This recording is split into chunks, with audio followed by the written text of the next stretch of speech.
Vamos a Efésios capítulo 1.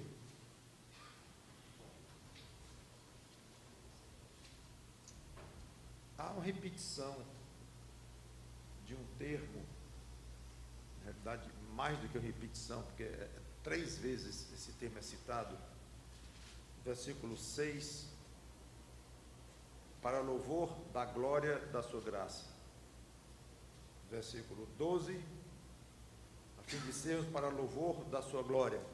Versículo 14, até o resgate da sua propriedade em louvor da sua glória. Eu sempre que eu leio Efésios, eu noto, salta aos olhos essa expressão citada 3 vezes assim atrás da outra, e poderíamos até tirar mais de uma lição quanto a esta repetição, porque que Paulo repete isto e tirar algumas conclusões interessantes. Eu quero apenas uma que eu percebi. Na primeira vez, no versículo 6, vamos lá do versículo 4, falando do 3, bendito Deus e Pai de nosso Senhor Jesus Cristo, que nos abençoa e tal. Aí no versículo 4, assim como nos escolheu nele antes da fundação do mundo, para sermos santos e irrepreensíveis perante ele, e em amor nos predestinou para ele, para a adoção de filhos por meio de Jesus Cristo, segundo o beneplácito de sua vontade, para louvor da glória de sua graça, que ele nos concedeu gratuitamente no amado. Aqui, evidentemente, ele está falando da eleição de Deus, da predestinação de Deus para os seus eleitos, visando o quê? O próprio Deus visando o louvor da sua glória, no caso aqui da glória da sua graça. Nós vamos concentrar na glória dele, como as outras duas enfatizam. Então, ele nos elegeu. Por que Deus escolheu alguns seres humanos para serem dele? A glória dele, para louvor da glória dele, e da graça dele.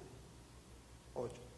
Versículo 12, vindo do 11, nele, digo, falando de Cristo agora, no qual fomos também feitos herança, predestinados segundo o propósito daquele que faz todas as coisas conforme o conselho da sua vontade, a fim de sermos para louvor da sua glória, nós os que de antemão esperamos em Cristo. Agora ele fala, em vez do passado, quando Deus escolheu antes da fundação do mundo alguns para serem dele, para louvor da glória dele, agora ele diz que nós devemos, no presente, nós que fomos eleitos, predestinados, feitos herança em Cristo, e agora estamos vivos, a geração que está lendo esta passagem aqui, na época a geração de Paulo, agora a nossa geração, a fim de sermos para louvor da sua glória. Sermos o quê? Vivermos. Esse ser aqui é bem geral. A fim de nós vivermos, nos comportarmos, sermos. Por isso é que ele usou uma expressão muito geral, ser. Para quê? Para louvor da sua glória. Por que você existe, meu irmão, em Cristo? Para louvor da glória de Deus. Então nós vemos o passado, eleitos, para louvor da glória dele. E ele quer que nós vivamos hoje, que os crentes de 500 anos atrás, na época, nós hoje, os crentes daqui a 100 anos, se Cristo não tiver voltado antes, cada geração, cada crente, viva com um objetivo maior, mesmo pelo qual ele nos escolheu, para louvor da glória dele. Aí vamos para o 14, 13, em quem também vós, depois que ouvistes a palavra da verdade, o evangelho da vossa salvação, tendo nele também crido, falando de Cristo, fostes selados com o Espírito Santo da promessa, o qual é o penhor da nossa herança, até o resgate da sua propriedade, em louvor da sua glória. Terceira vez que ele usa, Só que agora ele está falando do futuro. Até o dia de nós sermos resgatados. A propriedade do Senhor Jesus Cristo, que é o conjunto de todos aqueles que Ele comprou com o sangue dele, não somos mais de nós mesmos, nós temos dono, fomos comprados por preço, nós fomos selados com o Espírito Santo, que é o penhor, é a garantia de que nós vamos ser resgatados de uma vez por todas, lá na frente. Por quê? Ou para quê que nós vamos ser resgatados? Para louvor da glória de Deus.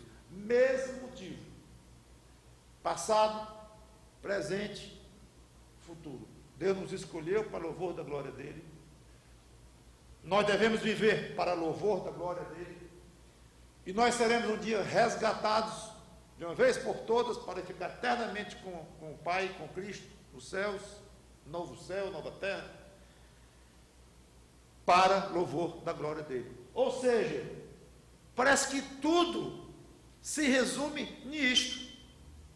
Para onde quer que a gente olhe e que me envolva, pode ser o passado me envolve, quando eu fui escolhido antes que houvesse mundo, hoje me envolve porque eu estou vivo, vivendo, claro, e o futuro também, eu estou envolvido no futuro porque eu vou ser resgatado, tanto que o Espírito Santo tem uma garantia em mim para isto.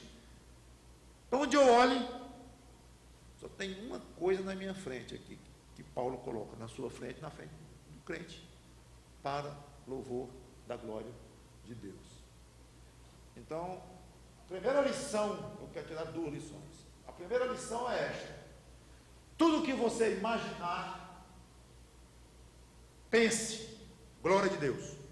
Por que ele fez o mundo? Para a glória de Deus. Por que ele escolheu alguns? Para a glória de Deus, para a glória dele.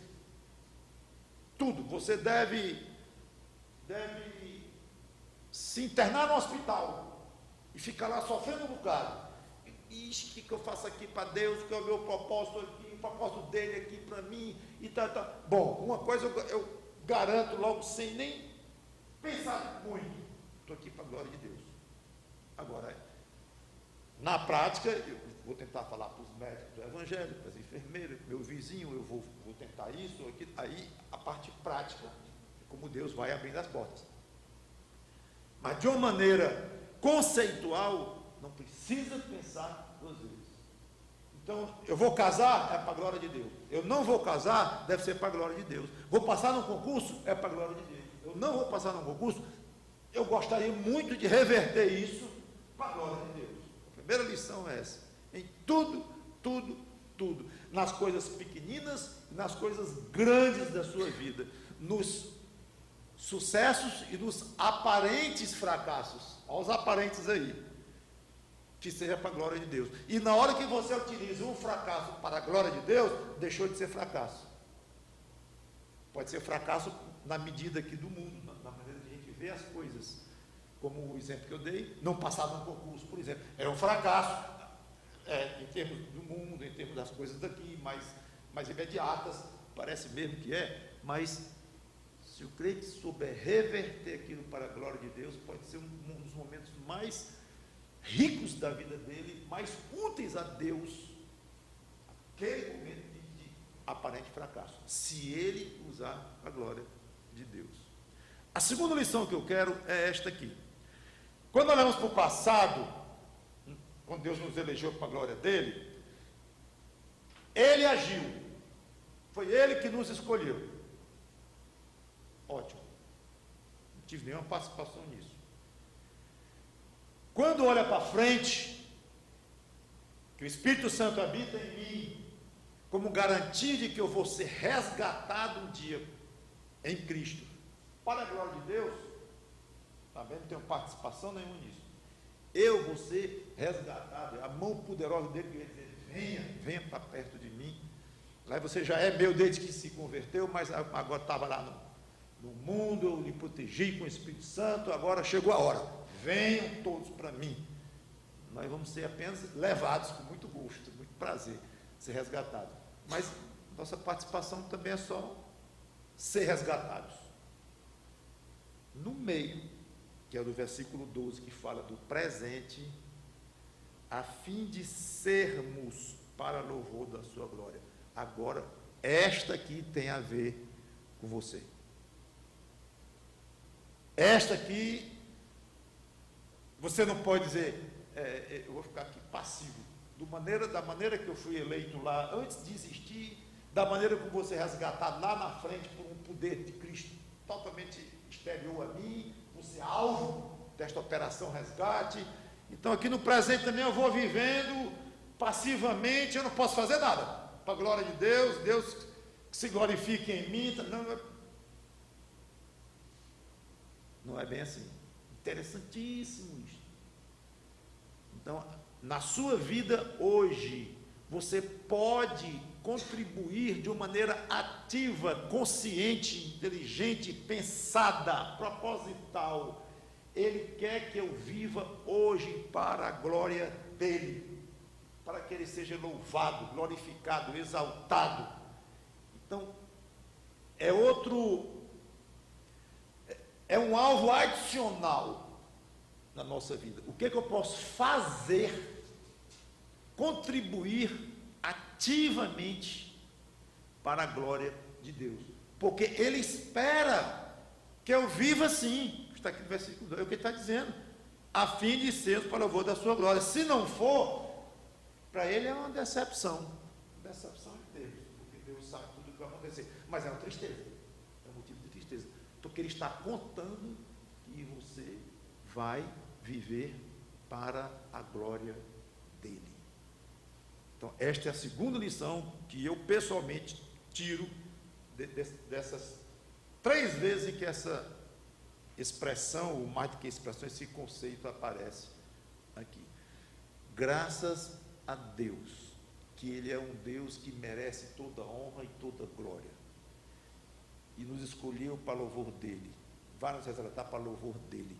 E graças a Deus, porque eu, um mísero homem ou mulher, um ser humano, que nasceu pecador, nasceu separado de Deus, mas fui alcançado por aquela eleição, foi-me dada uma fé que eu exerci com relação a Cristo, fui convertido, me tornei nova criatura, e agora eu posso ter o privilégio de contribuir para a glória deste Deus. Eu, uma pulga, um Deus tão poderoso, tão lindo, glorioso, infinito como este, não pode, eu não tenho nada a acrescentar para a glória de Deus. Num certo sentido, não tem mesmo não, ele não vai ser menos glorioso ou mais, dependendo da sua vida, mas, de maneira até misteriosa, sim, no outro sentido, você pode contribuir para a glória dele. A glória dele pode ficar mais evidente para as pessoas, pode ser mais exaltada aos homens. Não é que você vai aumentar a intensidade, se é que se pudesse medir a intensidade da glória de Deus, o seu comportamento não vai aumentar ou diminuir aquele grau de intensidade da glória dele. Não, mas aquela glória dele vai ficar mais ou menos visível, mais ou menos evidente, e mais bocas, mais corações de seres humanos vão dar glórias para esse Deus por sua causa. Isto é impressionante, o privilégio que ele nos tem dado para termos esse presente, essa maravilha desse privilégio de poder nos dar glória a ele, ou não. E aí é onde vem a nossa responsabilidade. Tristeza é um crente viver aqui 1 ano, 10, 20, 30, não teve uma língua de alguma pessoa que deu glória a Deus por causa daquele crente. E o contrário, um crente que vive aqui e centenas, talvez milhares de vidas foram mexidas de forma que muitos deram glória a Deus por sua causa, ao louvor desse Deus. É um espetáculo isso, que Deus nos abençoe, sejamos gratos a Deus por nos ter escolhido no passado, por nos resgatar no futuro e nos dar o privilégio de trabalhar para a glória dele aqui hoje. Vamos orar. Obrigado, Senhor Deus, pela tua palavra, que o teu Espírito Santo nos ajude a entendê-la, a vivê-la e a te dar, nós pessoalmente te darmos glórias, mas também nós vivermos de maneira tal no presente, que nós sejamos a causa, o motivo pelo qual muitas pessoas, Senhor, possam te dar glórias, porque tu é digno de toda honra e todo louvor. Em nome do Senhor Jesus Cristo, te agradecendo e te pedimos por isto. Amém.